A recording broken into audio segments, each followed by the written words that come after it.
La Bible déclare que le frère, Jacques chapitre 1 verset 9 et 10, puis on va aller au chapitre 5, que le frère des conditions humbles se glorifie de son élévation, que le riche au contraire se glorifie de son humiliation, car il passera comme la fleur de l'herbe.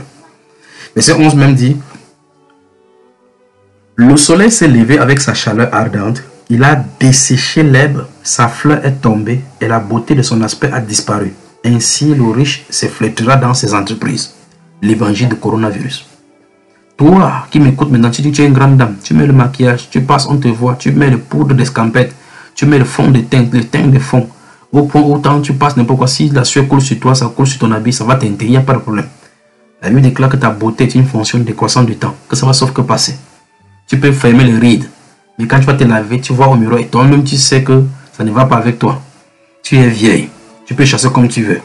Donc la Bible déclare que toi qui es riche, ça va te flétrir, ça va te flétrir, ça va se flétrir. Tu peux être puissant, oui. Où sont les caddies des Fosso?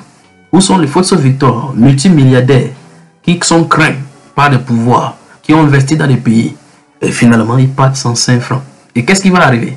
Les dislocations familiales, les guerres fratricides, l'héritage qui ne sert à rien. Salomon avait posé la question, tout ce qui perd le temps à chercher sur la terre-ci, est-ce qu'il est sûr qu'après son départ, les gens pourront tenir et jauger et manipuler cette richesse-là, tout ce qu'il a fondé là, comme il se doit? Il a posé la question, mais il n'a pas le pouvoir pour revenir, pour contrôler. Qu'est-ce qui va arriver à ces deux-là? Et maintenant, voilà, on entend les cris en Tarikon. On entend les cris à Tarikon. Les cris et des lamentations sortent de Tarikon. Les cris et des lamentations sortent de Tarikon. Qu'est-ce qui arrive? Celui qui levait la main droite en haut, voilà la main droite qui est baissée. Et voilà le silence en Tarikon.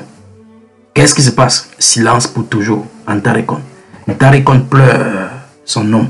Tarikon pleure son nom. Et oui, et la nouvelle va, comme l'Ecclésiaste le dit, ça va comme un traîneau de poudre. Et c'est une tollée. Une nouvelle pour appeler que le cordon est coupé. Tarikon, écoutez, écoutez, écoutez, vous pouvez écouter les pleurs. Écoutez les pleurs. Écoutez les pleurs en Tarikon, écoutez. Écoutez dans ce calme-là. Écoutez, Tarikon, Tarikon, Tarikon, les pleurs en Tarikon. C'est quoi? Nous étions puissants. On levait les mains comme Moïse. Oui, que le pouvoir, en levant les mains vers le ciel. Mais c'est le Dieu Tout-Puissant qui donne le pouvoir. Les grands de ce monde, où se trouvent-ils? Tous, ils finissent par la poussière, car il dit, tu es poussière, tu retourneras à la poussière. Des cris et de la grande lamentation. Qu'est-ce qu'il y a? Voilà le pays qui change. Ça va changer sans vous. Tarikon. Alors, dans ce livre de Jacques au chapitre 5, Jacques chapitre 5, Jacques chapitre 5, verset 1 à 6, qu'est-ce qu'il est dit? La Bible déclare, à vous maintenant, à vous maintenant, à vous maintenant. Vous avez entendu? Riche, c'est de vous dont il est question. Pleurez et gémissez. Je crois que c'est l'évangile du coronavirus là maintenant. Chacun pleure ses intérêts. On pleure l'économie. On pleure ses intérêts. On pleure la richesse que nous n'avons plus. Oh mon Dieu. Que Dieu nous donne la grâce de comprendre. Gémissez à cause des malheurs qui viendront sur vous. L'évangile du coronavirus. Vos richesses sont pourries et vos vêtements sont rongés par la teigne.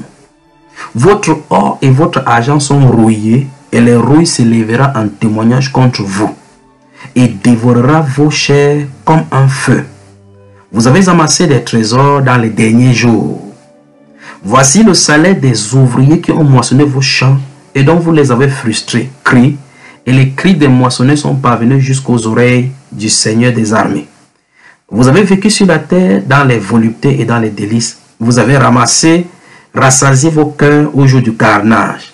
Vous avez condamné, vous avez tué le juste qui ne vous a pas résisté.